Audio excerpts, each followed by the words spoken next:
Some terrible things have happened to people in this room. Some 2 weeks ago, some 27 years ago.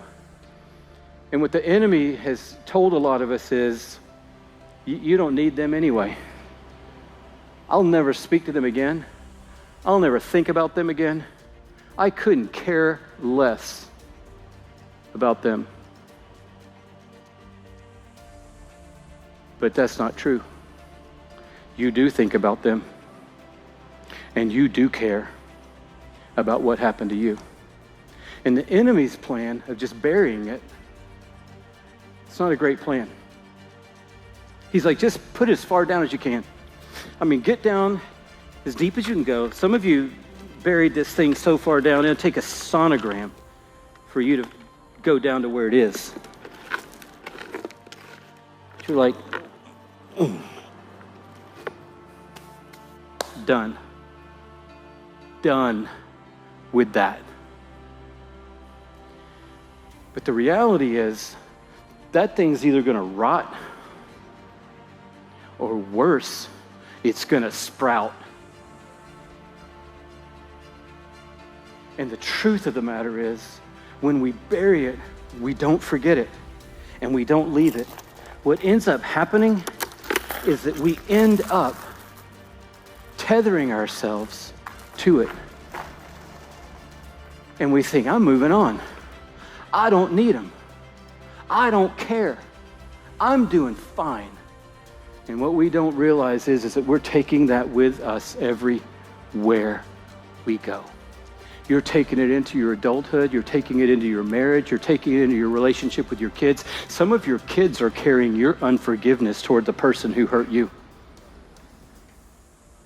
You're carrying it into future generations. You're writing a story of unforgiveness for all the people who come through you. Welcome to Personal and Professional Best.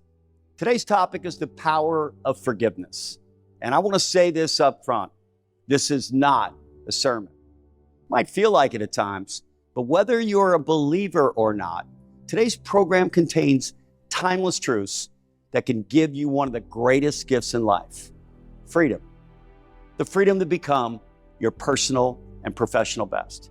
At its core, today's about relationships, because relationships, as we all know, are the most important part of life.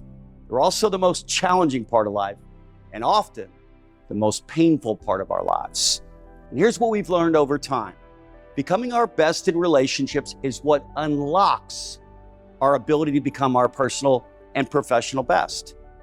When we talk about forgiveness, I'm not talking about something abstract. We're talking about the key that releases pain and unleashes growth.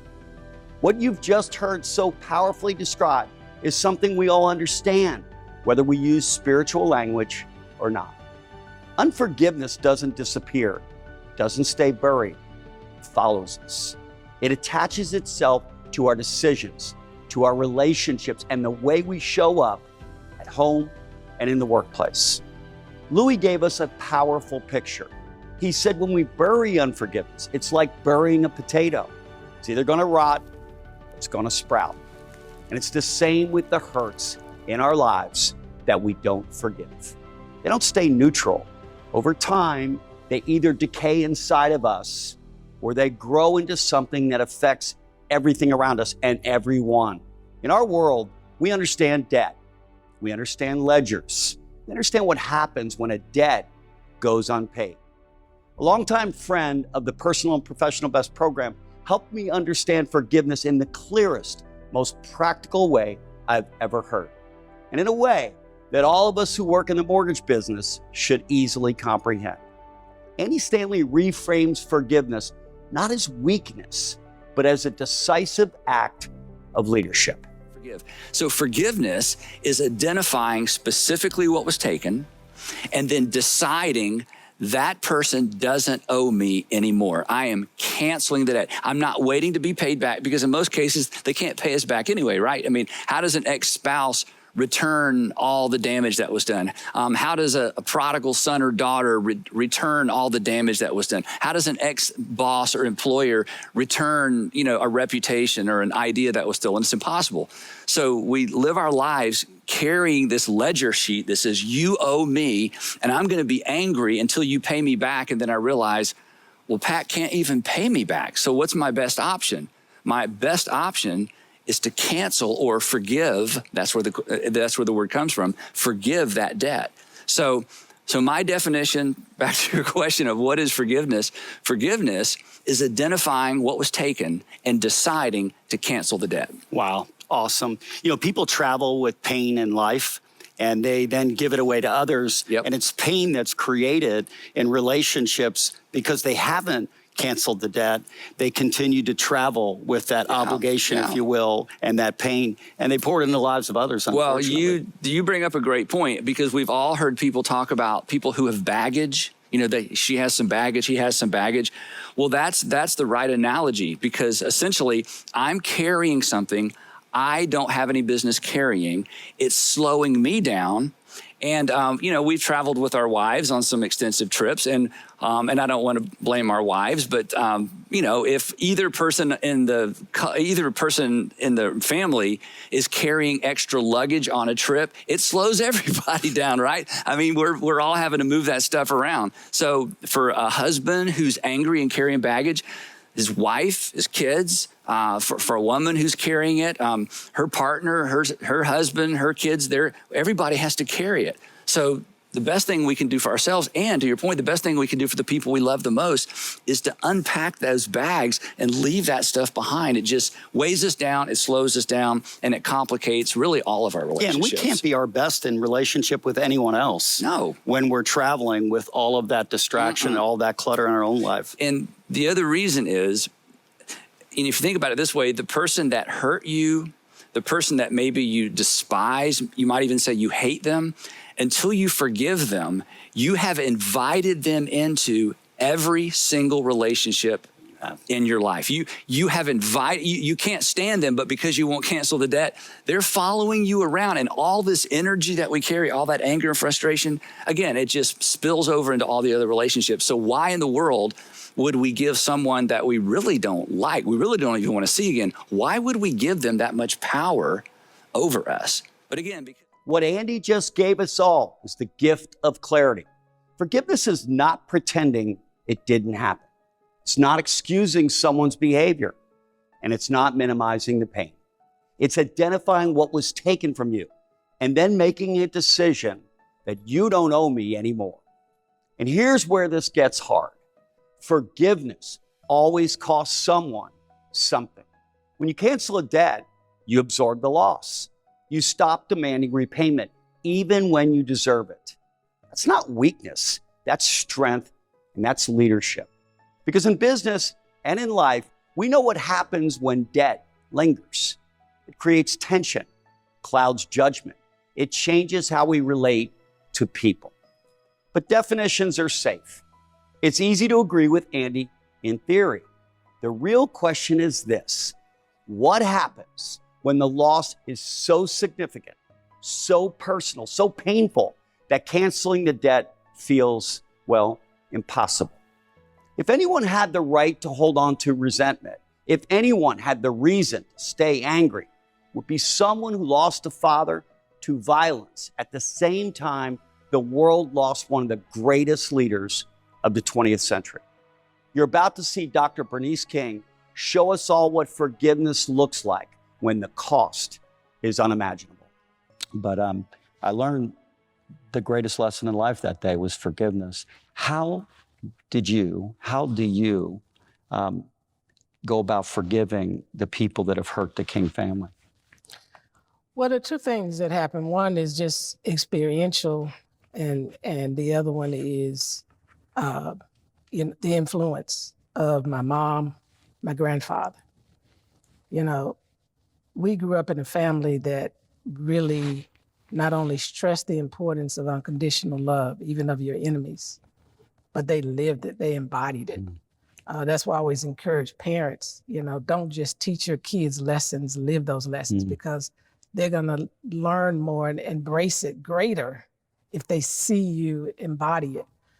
And so my mother, my grandfather first, when we experienced all these different tragic deaths, his children would gather the family together. And he said, look, I'm not going to stoop as low as to hate any person.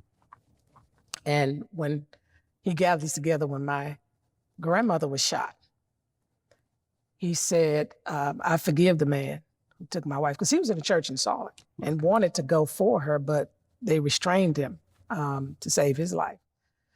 And he met with the gentleman and said, son, I'm going to pray for you. And our family literally requested that they not employ the death penalty, because we don't believe in the death penalty. And so having that example, and then my mother, who used to always say to me and my siblings, I don't hold grudges. And I knew of the experiences in her life where people hurt her, betrayed her, and I watched how she still extended goodness and kindness to them in spite of that. So I had that powerful example, but I had to go on my own personal journey, even though the example was there, of processing through my own interpretation of what happened to us through all of these deaths, because I really became very angry. And at one point I hated white people. I'm serious. Nobody knew it. I understand. Because the kind of house it would be natural to do that, by the way. Yeah, sure. So internally, I that was welling up inside of me, and I had a stronger hate for white men. And so it was an interview that I did, and it wasn't when I was 20. I was carrying this well into my 30s. I did an interview in 2000, so I would have been, 36, 37 at that time, with James Robeson. And he was talking to me about the loss of my father and how it has impacted me. And in the middle of our interview, he just said, can I give you a hug? Now, this is being, pre-taped for television. And there was an audience there. Inside of me, I'm like, heck no. But my mother taught me better. So I went through the motions. It was one of the most genuine hugs that I had ever felt. Wow. It was like God intercepted in that moment, intervened. And through him, I started feeling not only release, but relief. And it wasn't something that immediately, but what it did is it started me on a new journey. Yeah. I found that the greatest way to affect the life of another is by giving them something they don't deserve. Right? And if we can give someone else who's hurt us something they don't deserve, which is that's what God Jesus did for us. That's what he did for That's us, what he right? did for And us so when if he we sent model Jesus. that, they know they don't deserve it. They know they don't deserve our love and forgiveness after they've hurt us. And my God, you all have been hurt. Yeah. We all have, but not like the King family. And I just thank God James hugged you, because when he did, he started the process. He and did. It's a great reminder to all of us. And it may sound trite to people. No, I think it's powerful stuff. What you just heard from Dr. King is extraordinary, and I experienced it personally. She reminds us that forgiveness doesn't deny injustice. It doesn't pretend pain didn't happen. It refuses, however, to let pain define our futures. And what stands out to me is that she learned forgiveness not just through words, but through example. She watched it lived out through the most powerful example of her father. And she had to walk her own journey of releasing the resentment that had naturally taken root in her heart. My time at Ebenezer Baptist with Dr. Bernice King will be forever one of the highlights of my life. But for me, forgiveness didn't start as a theory. It literally hit home when I was just a 7-year-old kid. My 3 brothers and I, we all got sick with chickenpox at the same time. 3 of us, like most kids, made a full recovery. My youngest brother, Lawrence, he didn't. In response to the unimaginable pain and grief of losing a child, my mother left our home. She left behind only a note. And suddenly, our family was broken, abandoned, confused, hurting.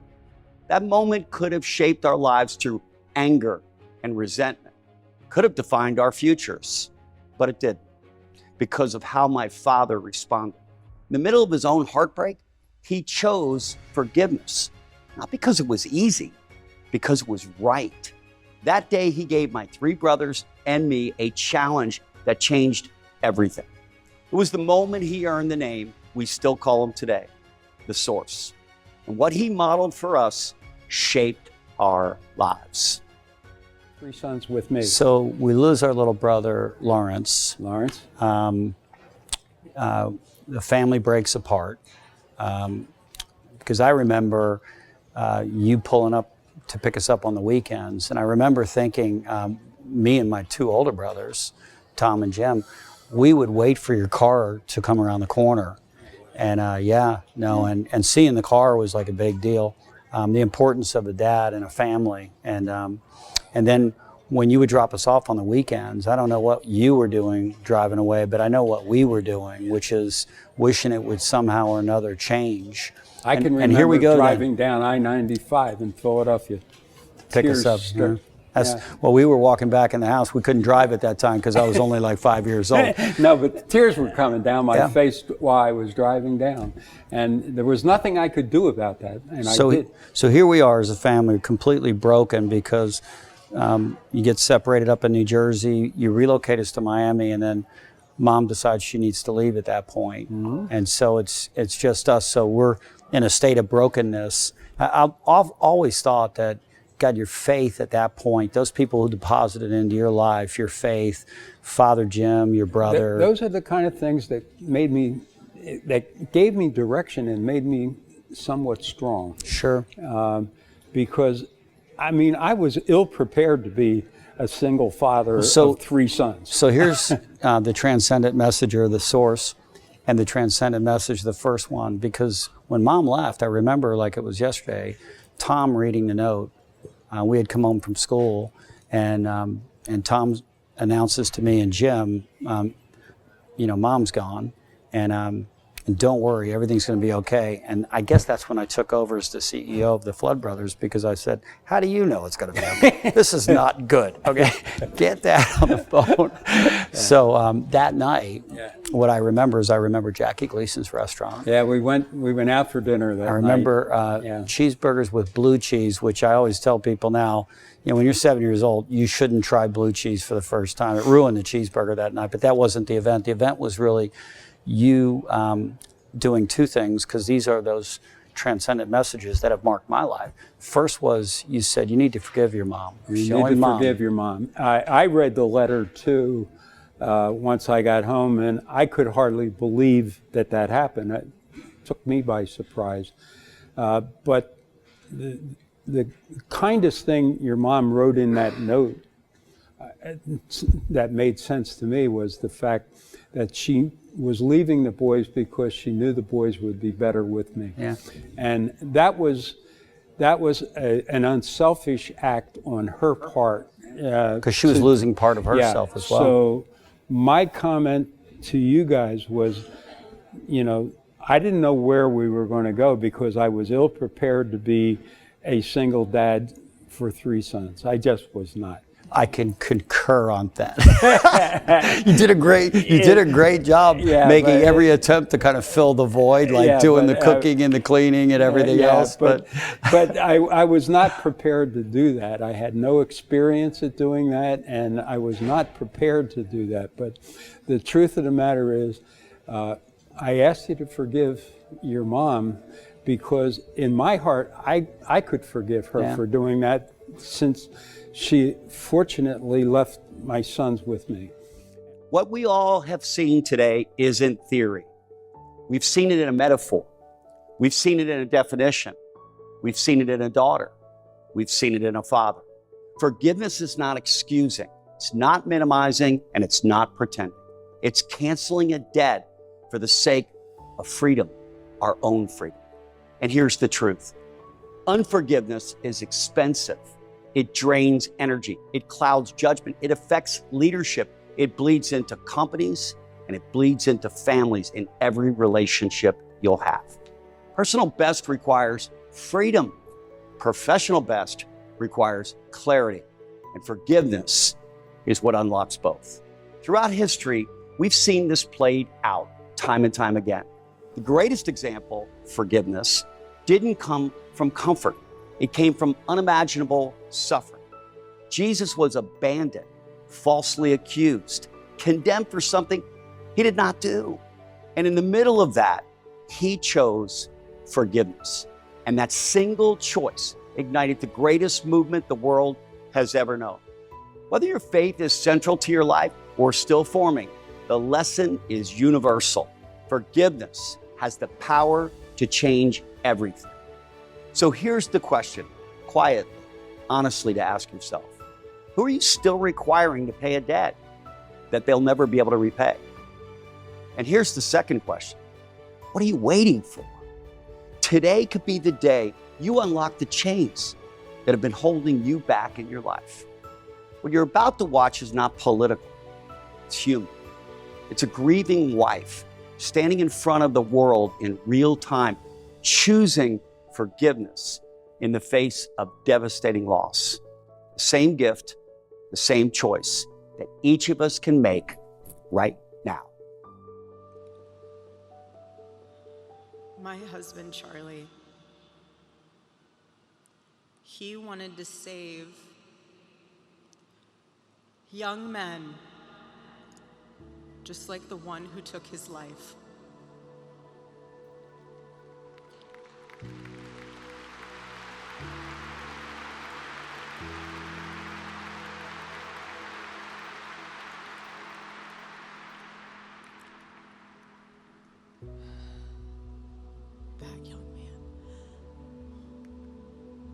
That young man, on the cross, our Savior said,